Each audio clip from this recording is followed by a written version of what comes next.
Hey friends, Pastor Bill Walden here with Build Up the Church. God bless you. This is a devotional reading for March the 29th, 2024. This is out of the Gospel of Luke, chapter 7. Main idea behind this passage that I'm going to share with you is this. Some people will never be satisfied.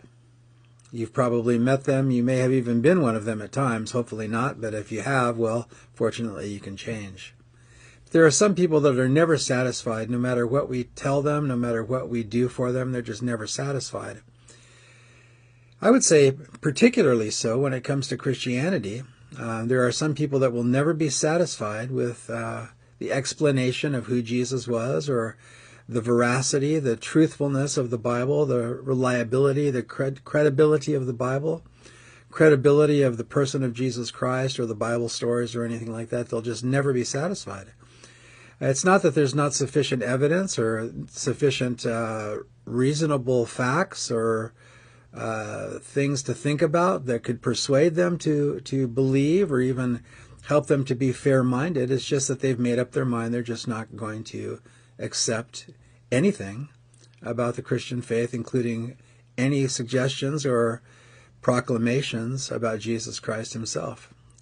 Jesus spoke about these kinds of people. And we read it in Luke chapter 7, verse 31. And the Lord said, "To what then shall I liken the men of this generation? And what are they like?" Jesus said, "What can I compare these people to? They are like children, sitting in the marketplace, calling to one another." So he says they have their little game that they do. We have little games, ring around the rosies, pocket full of posies, that kind of thing. And Jesus said these people have their little kid game that they do, their little saying that they do, and they repeat this, and this is just kind of where their minds are at.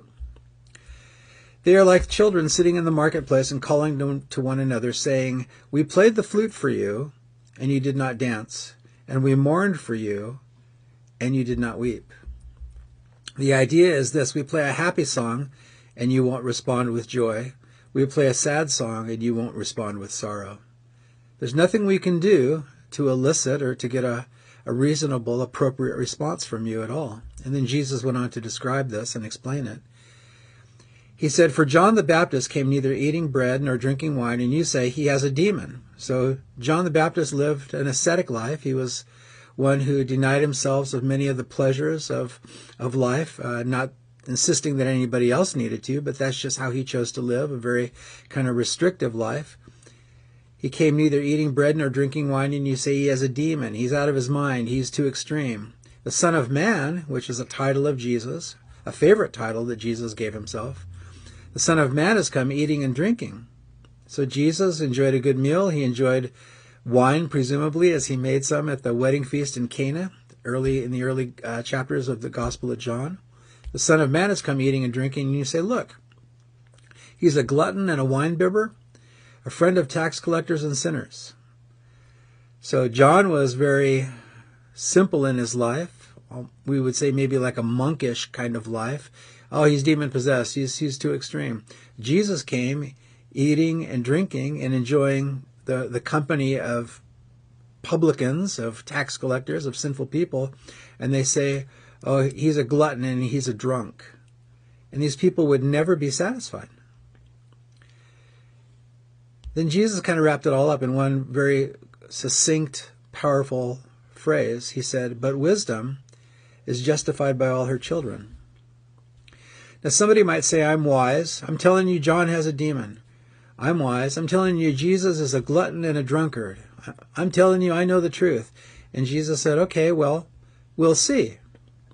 And when a parent has children, many times the children take on the family resemblance, or they take on the nature of their parents. They take on the mannerisms and sometimes even the belief systems of their parents. So the children reflect the parents. But Jesus here says wisdom is justified by all her children. In other words, somebody claims to have some wisdom. Well, we'll see. Let's let their life play out. How does their life turn out at the end of their physical life? How's their life look in 5 years? How does their life look in 10 years, 20 years? How does their life look on their deathbed? Maybe not so good. Maybe they weren't so wise after all. And then if the Bible is true, The final thing to be concerned about is, how does it look after they enter into eternity? Were they wise after all? Were they wise to call John a demon-possessed lunatic? Were they wise to call Jesus a glutton and a drunkard? Well, we'll see. So fortunately, in the United States of America, we live in a nation where you can express your opinion freely, hopefully, unless people try to censor us, which seems like it happens increasingly. But as you express your opinion, we'll see. We'll see how valid your opinion is. We'll see how valid my opinion is. As time goes on, how does my life turn out? How does your life turn out? How does their life turn out? How do our lives turn out? And then eventually, something we can never see on this side of eternity, but on the other side of eternity, how does it turn out? Indeed, wisdom is justified by her children, or the lack of wisdom is also justified by her children. So, time will tell. Thanks for watching.